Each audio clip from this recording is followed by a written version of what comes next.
अस्सलाम वालेकुम फ्रेंड्स, मैं हूं अज़हर इकबाल और आप देख रहे हैं बाबर इलेक्ट्रॉनिक्स।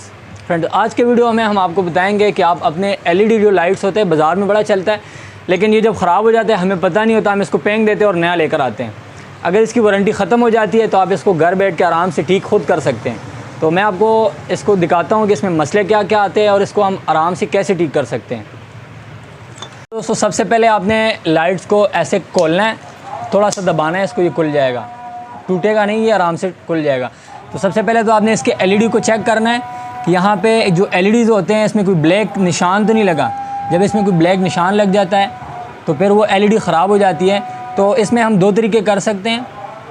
एलईडी को, ये जो सारी प्लेट होती है इसको हम चेंज भी कर सकते हैं। जो एलईडी चिप होती है इसको हम चेंज भी कर सकते हैं, और अगर इसको हम चेंज नहीं करना चाहते तो हम उस एलईडी को, जो एलईडी ब्लैक हो गई होती है, तो उसको हम काट के उसकी जगह पे डायोड या रजिस्टर लगा के, 10 ओम रजिस्टर्स लगा के जो है ना उसको भी ठीक कर सकते हैं।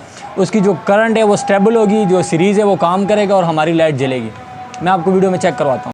जी तो दोस्तों, इसको हमने खोला, ओपन किया। अब ये देखें, ये आपके सामने ये वाली ब्लैक हुई थी ये एलईडी, इसको मैंने काट दिया। अब इसको हम रेजिस्टेंस लगाएंगे और फिर आपको चेक करवाएंगे कि ये काम कर रहा है या नहीं कर रहा। अच्छा, इसको हम कैसे चेक कर सकते हैं कि इसकी एलईडी ख़राब है या इसमें कोई और मसला है, इसके ड्राइवर का मसला है। तो हमारे पास ये बोर्ड है, एलईडी टेस्टिंग बोर्ड इसको कहते हैं, या इसको जो है ना वेरिएबल टेस्टिंग बोर्ड भी कहते हैं। ये 12 वोल्ट से लेके 220 वोल्ट तक की चीज़ें आप इस पर जो है ना चेक कर सकते हो। चाइना से हमने इंपोर्ट करवाई है, पाकिस्तान में मिल जाती है, लाहौर में बड़े आराम से मिल जाती है। मैं इसको आपके सामने चेक करता हूँ, एलईडी पे रखता हूँ कि काम कर रहा है। अगर हम इस एलईडी को निकाल देते हैं तो ये काम कर रहा है या नहीं कर रहा, और इसको कितनी वोल्टेज चाहिए होती है। आप देख रहे हैं ये काम कर रहे हैं, 94.7 वोल्ट जो है ना इसको चाहिए। तो अब अगर ये इसको हम यहाँ से करंट देते हैं और ये ज़्यादा वोल्टेज ले रही हो, ये फ़िलहाल 175 वोल्टेज पे है, तो इसमें हम रेजिस्टेंस लगाते हैं तो इसकी वोल्टेज जो है ना वो स्टेबल हो जाएगी, और फिर हम इसकी एफिशिएंसी को चेक करेंगे कि ये किस तरह काम कर रहा है।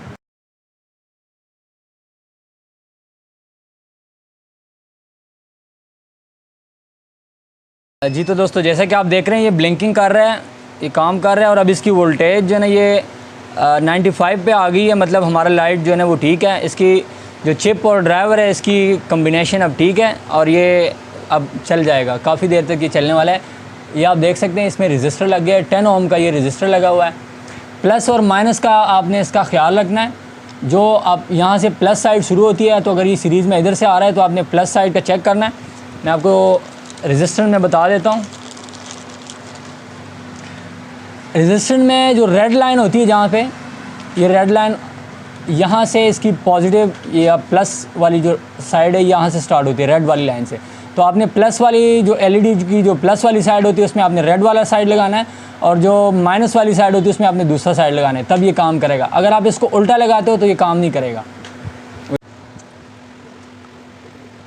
फ्रेंड्स, ये थी हमारी वीडियो आज की एलईडी लाइट रिपेयरिंग के हवाले से। इंशाल्लाह मैं कोशिश करूँगा कि एलईडी के रिपेयरिंग जो और भी इसके मसले होते हैं वो भी आपके सामने ला सकूँ, और एलईडी मैन्युफैक्चरिंग या एलईडी का जो कारोबार है उसके हवाले से भी इंशाल्लाह मैं बात करूँगा, आपके सामने लाएंगे कि एलईडी के हवाले से इसमें कौन कौन से मसले आते हैं, कौन कौन से परेशानियों का सामना करना पड़ता है, इसके कारोबार में आप कहाँ से स्टार्ट कर सकते हो, इसमें कितनी लागत आपकी आएगी, और इसको सेल कैसे करना है। इंशाल्लाह ये सारी बातों पे जो ना हम एक मुकम्मल वीडियो बनाएंगे, एक सीरीज़ हमने शुरू करेंगे इंशाल्लाह इस पे, और इसके एलईडी के रिपेयरिंग या एलईडी के मैन्युफैक्चरिंग के हवाले से जो जो भी मसले होंगे इंशाल्लाह आपके सामने लाएंगे। वीडियो देखने के लिए बहुत बहुत शुक्रिया। वीडियो पसंद आया हो तो चैनल को सब्सक्राइब करें, वीडियो को लाइक करें और अपना फीडबैक लाजमी दीजिएगा। बहुत बहुत शुक्रिया।